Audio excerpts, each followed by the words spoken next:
Engage to a Ghanaian girl, make sure you have a lot of savings because they do not come cheap. Let me tell you. You'll get a list of things that you need to buy the parents and the brothers.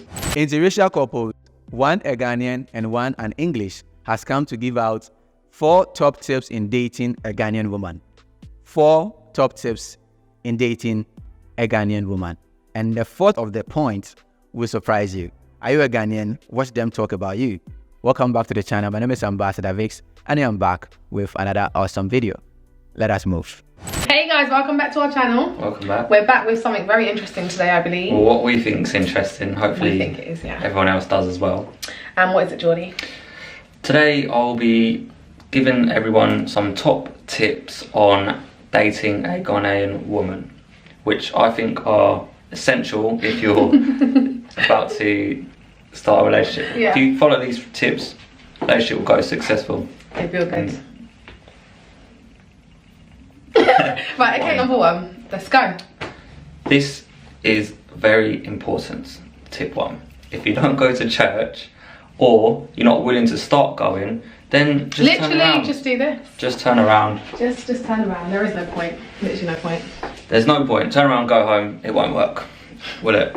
It's massive in the Ghanaian culture, and if you don't want to go, it's very important. And it won't work if you don't even think about it. Just go home or start going to church, and then you'll be fine. In terms of religion, not only Ghanaian women, Ghanaians are naturally religious. Whether the person being an Islam, traditionalist, or a Christian, we are all religious. We believe in something. All right. So especially when Ghanaian women are wanting to get married to you, they'll look out for someone who is religious because they believe that as a breadwinner or as the leader of which she sees you in that way, she's looking out for you to impart those kind of religious beliefs or values in the children. But you see, when it comes to normal dating, it might not be that way because, you know, our society evolved and all that. People don't take dating really serious. But when it's heading to marriage, that is when most of our women, they look out for those kind of things. Even if the woman is not all that sensitive on your religion, the family of which you are going into pays attention to that thing. So in terms of religion, Ghanaian women really pay attention to that your religion affiliation, not your affiliation, but you believing in something. That is what they pay attention to. Number 2. Tip 2. You need to train your tongue to like spice, because if you don't like spice, it just won't work. It's not happening, is it? If you don't like it or you can't handle it, you'll never get to enjoy the food that anyone makes because it just comes standard. It's spicy, really spicy, or extremely spicy. I mean, that's how not Ghanaians. Ghanaians normally, yeah, but for me, I don't really. If it's not you, yeah, it's her mum or her auntie or uncle, and they'll make a lot of food.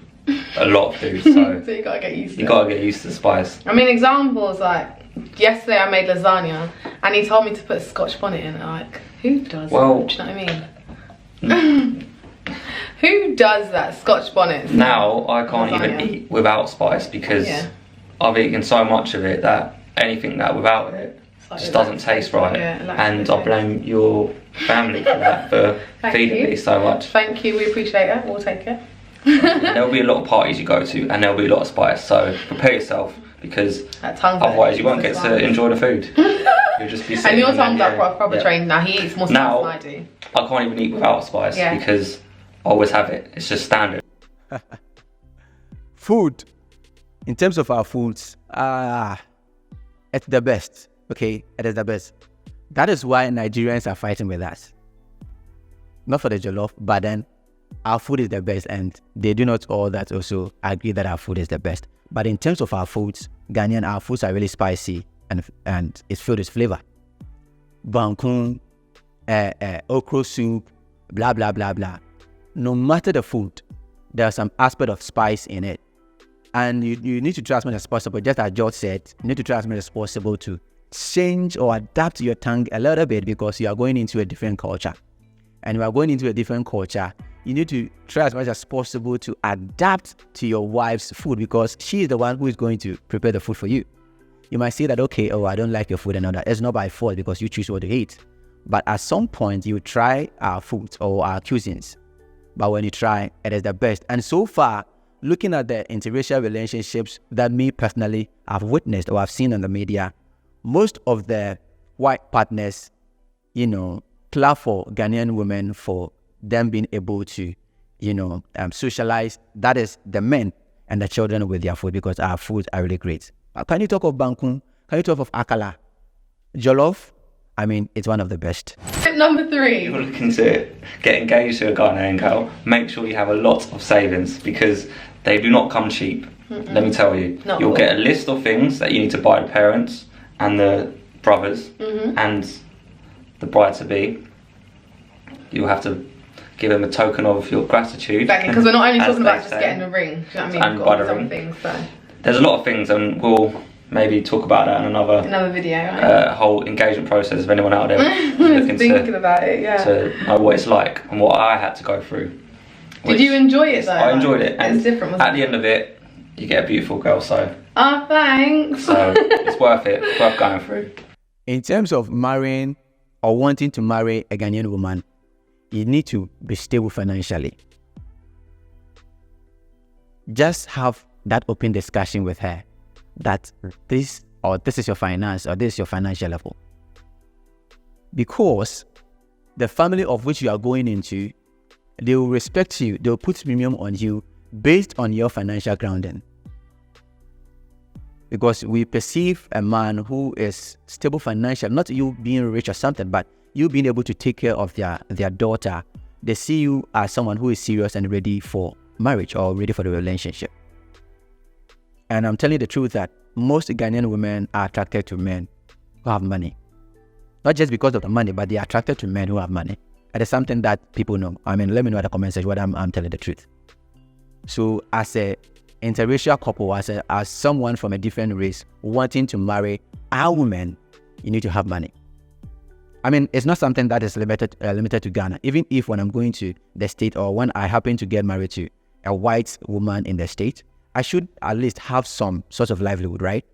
So it's not about you having money. It's about you taking responsibility or making sure that you're looking out for your partner. And if there's the chance, when children comes inside, you need to take care of them. So in terms of the financial side, it is a must. Number 4. Tip 4. If there's a family party or a function going on and it starts, say, for instance, at 6, they tell everyone to get there at 6. Do not get there at 6. And why is that?